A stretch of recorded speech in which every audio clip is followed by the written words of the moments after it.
Hi guys, today I'm going to be showing you the more advanced method for a cross that I use. It's not a specific method, obviously, because there's so many possibilities for the cross, but I'm assuming for you to be able to follow this video well, you should probably be averaging 45 seconds-ish or less, but if you're over that, it's okay. So anyways, as I'm sure you all know, the cross has loads of possibilities, so it'll be difficult to teach you everything, and I won't be able to teach you everything you need to know, but I'll basically just give you an overview of a bunch of different tips and ideas that should easily speed up your time. So, for example, in a situation like this, I have this piece already solved, white and blue. I have white and green here, white and red here, and white and orange here. So one general thing, before I show you the specific case, very important to know the color scheme of the cube, have it completely memorized. And when I say that, I mean like be able to, when you know yellow is on top and white is on bottom, you should be able to easily tell from any position which side is green, blue, red, and orange. So when red is facing me, I always know that green is going to be to my right, blue on my left, and orange opposite. So, because this is very important, because when you're only have 15 seconds in a competition to analyze the cube, you have to easily be able to tell which piece has to go relative to the other pieces in their position. Another thing is I highly recommend solving it on bottom, your cross, but like of course there are plenty of advanced cubers who solve it on top or on the side or front even. So anyways, but I think my preferred method is easily the bottom, and it's because it saves you rotating your cube for F2L, and it works better for me. At first, if you guys were to try it, it may seem really weird, but honestly, it'll be okay. You'll learn to love it. So for this situation, since I know blue is here, I know orange has to go over here, red obviously here, and green here.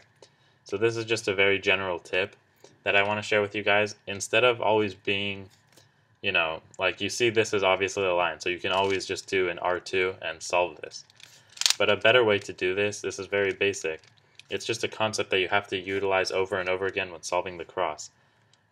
If you have this piece over here and green is on bottom, if I know green goes to the right of red, instead of just doing a R2 or an F2, a better way to deal with the situation would be to bring this red-white piece halfway to its destination, but not this way. Make sure it goes away, red goes away from the piece on bottom.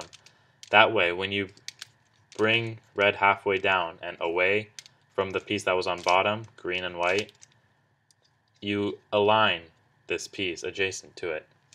Then, see, if I were to have brought red down this way, we would have green on this side. And sure, it can be placed now, but it's not in the correct relative position on the cube, which is why you need to know the color scheme. So if I bring red halfway down over here, green aligns on this side, and I can place green and then place red.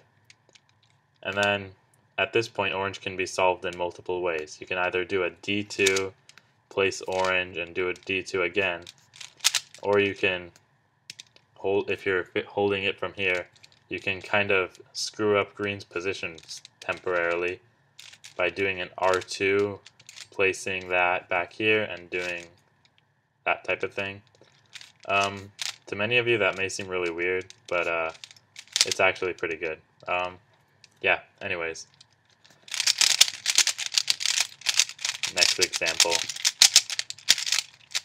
Okay, so this time, with the scramble, I have white blue, white red, white orange, and white green. So this is a harder case because I don't have one solved, and these two are both poorly oriented, meaning they'll require more than one move to be able to place. So, the way I would go about this, okay, so I know blue and red right now can both be placed here relative to each other correctly, but I don't want to just do that, because if I do that, these two will be left in a relatively ugly situation. So if I bring green under red by doing a D2, green is under red, and blue under orange, I can place blue, thus orienting white and orange, place that, and this is something I don't see a lot of people doing, instead of just placing red and then dealing with green, like by doing a D2 or whatever, instead, holding the cube from here, I would do a quick F prime, place green, and do a U2 type of thing to put that back down. So again, that instead of placing it like this and then dealing with green by doing a D2, I would do a quick like that. Oops. Oh. Well, yeah, you guys get the point. And then once I've done that, just align. And another thing about the aligning, the color scheme, if you know the color scheme, once again, it's very important because just by seeing this one piece, you already know which way to align. For example, if I see blue and green, I automatically know I have to do a D2. So yeah. Alright, so now this example I've set up is pretty exciting because it has it's pretty nice cross. Another thing you should know about me is the way I do my crosses, I think is kind of complex at times. So this one may be kind of hard to follow, but anyways, I'll do my best to explain. So here's green, green, white, red and white and blue, and white and orange. So I have this here, then this back here, and then this here. So I set up this cross because it has another two very important tricks. So obviously blue and orange are right now incorrect because when I place these two, this is wrong because orange has to be on this side, not this side. So very important way to fix this. It's a very important trick because it's so easy and it's very efficient, and like some of my friends who are like averaging like 40 seconds or so, when I watch them solve their cross, they don't do things like this. So this is very important.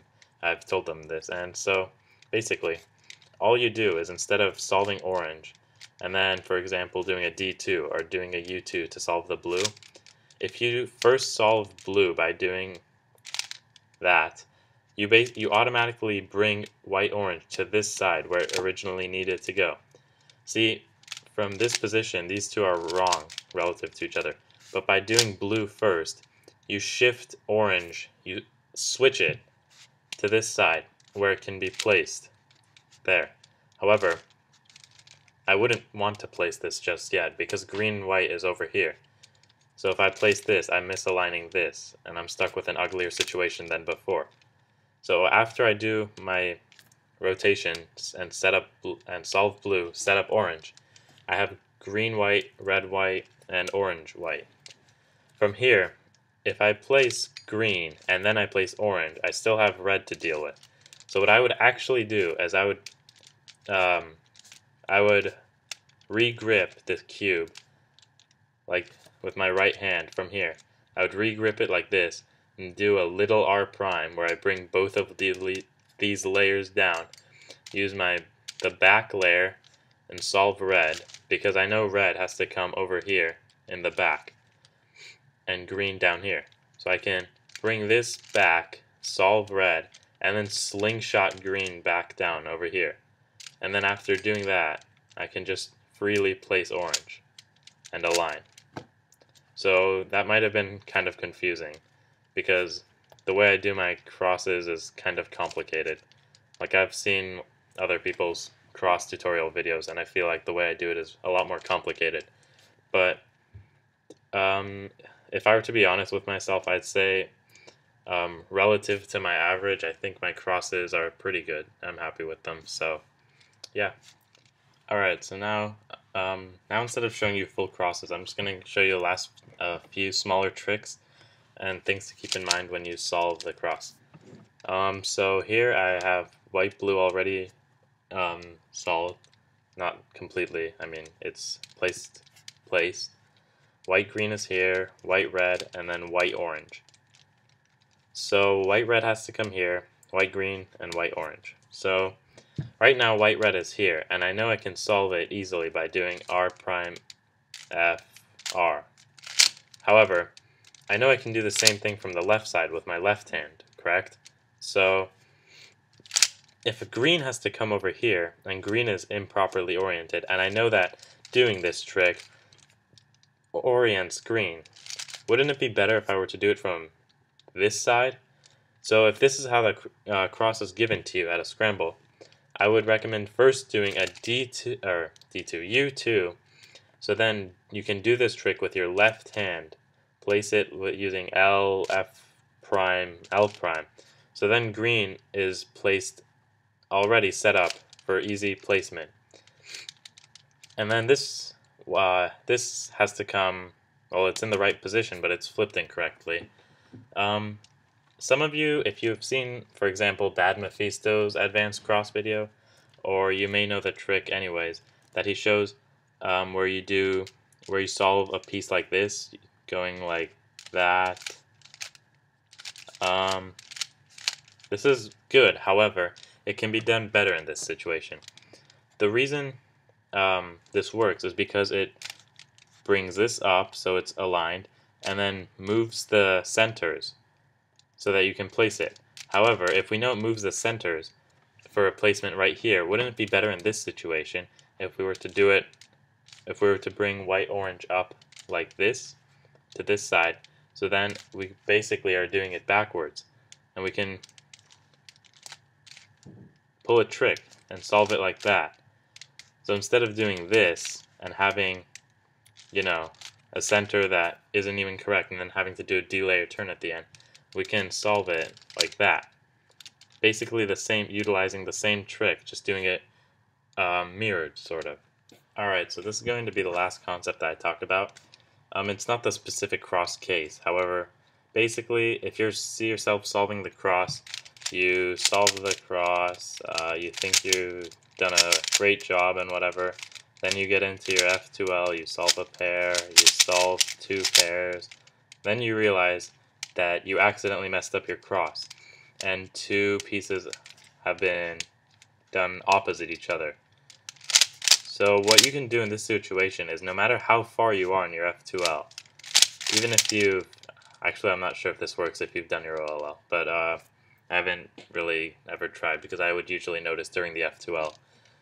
If this ever comes up, a much better solution than, for example, trying to switch the cross pieces like that is hold these pieces down here in your M slice layer and do M2, U2, M2, and that automatically switches these without screwing up your F2L. Oh, and yeah, see, it left me with the exact same OLL. So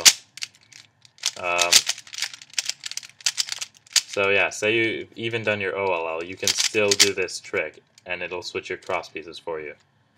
However, this concept is very important, but I've noticed at certain times a cross can be done very easily, screwing it up like that on purpose. And what I mean is, if you already have, for example, say you have this piece, and this piece set up, instead of wanting to maybe switch these two or something, switch red and orange, what I would do, I would actually do this, is I would solve green where blue should go, and now these two are solved incorrectly. So I would just insert green and then do M2, U2, M2, and then I've solved the cross, if that makes sense. So sometimes it's better to purposely solve the two pieces opposite each other, just for the sake of having to save time by switching them back and forth, and then just doing a quick M2, U2, M2. So another reason I just showed you guys that trick is to prove that even if something doesn't always seem like the best, you should try it out. Be experimental, so you can always find the best possible way to do the cross. Remember, it can always be solved in 8 moves or less, every single time. So anyways, thank you for watching. Subscribe, leave a comment, like the video. Positive feedback, constructive criticism, anything helps. Thank you.